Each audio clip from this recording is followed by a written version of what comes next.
The Amateur is a new spy thriller starring Rami Malek and Lawrence Fishburne, apparently based off of a novel of the same name. Rami Malek plays this computer engineer, hacker of sorts for the CIA. His wife is murdered in London in a terrorist attack. And as you might have expected, he wants his wife's killers to pay. The CIA, they're not really doing a whole lot about it, at least not to the extent that he wants them to. So he blackmails the CIA into giving him training so he can go after the killers himself. And, as he's being trained by Lawrence Fishburne, kind of learns that he's not exactly cut out to be an on-the-field sort of agent for this. So now he starts using his brain and the skills that he has that he is very good at to find his wife's killers and make them pay. I love spy thrillers. I love revenge flicks. So when I saw the trailer for this movie, this naturally just seemed something that would be right up my alley. These are premises that we've seen a million times over. Someone loses a family member or a loved one, or someone has someone in danger and they're gonna go after them to save them. Yeah, we see that all the time.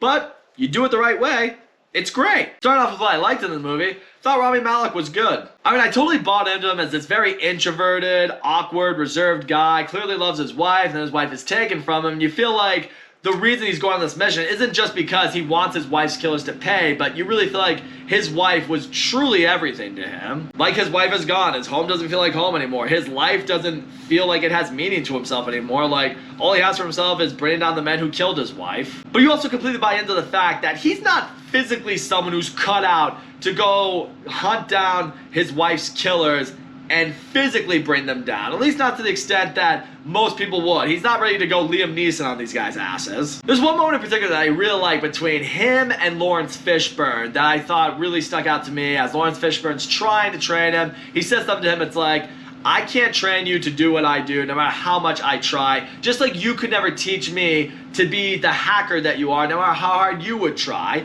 We're just different people. But that is an area in this movie that I liked seeing, is Rami Malek's character is incredibly smart when it comes to computers and hacking and using the system to identify where people might be, where they spend their time, what he could use to his advantage. How he's able to slip through the cracks of the CIA so they can't track him down for the blackmailing that he's been doing. How he's able to evade Lawrence Fishburne whenever he's coming after him because the CIA ordered him to. It surprisingly makes him a very effective spy, which the CIA wasn't accounted for. I appreciated that. Getting what didn't work for me when it came to this movie, though.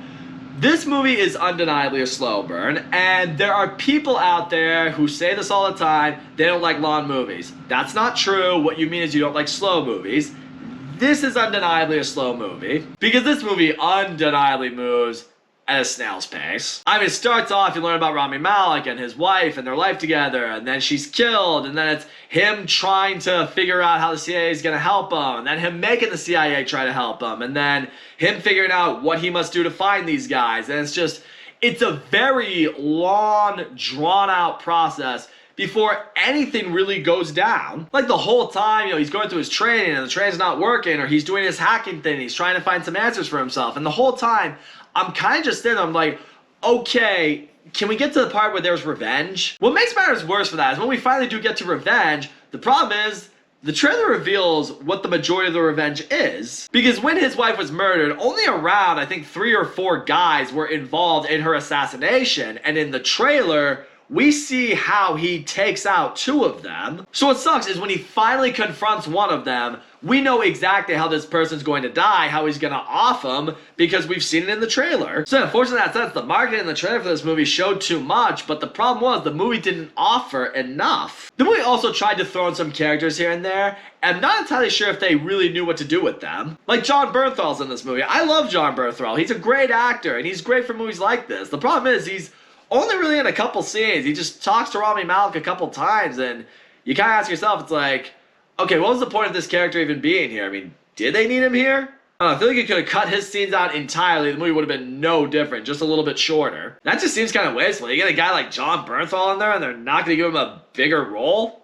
Seems silly. Also, Rami Malek has this sort of hacker partner of sorts that he's been communicating with anonymously, and then he finally meets up with this person and they help him, track down where some people are or some information that might be useful to him. But again, it's a character and a story arc that I don't really feel mattered a whole lot to the story. It really meant too much to the story. Again, this character comes along and helps Rami Malek in his quest for revenge and everything, but I think what would have made the movie better is if this character was just out of it entirely and Rami Malek was the sole person doing this whole thing. I mean, it would have made you even more impressed with Rami Malek's character, and it would have given you even more of a sense that he is completely alone in this mission. It's like, yeah, the odds would have been stacked against him enough already, but with him being on his own, you'd feel the stakes maybe a little bit more. By giving him a partner in crime, it takes that away a little bit. And yeah, because the trailer of this movie spoiled a lot of the revenge elements in here, when there are moments where things could have been more suspenseful, they're gone because you know what's going to happen. As a result of that, there's not a lot of payoff when you see him going after these guys and going after these individuals.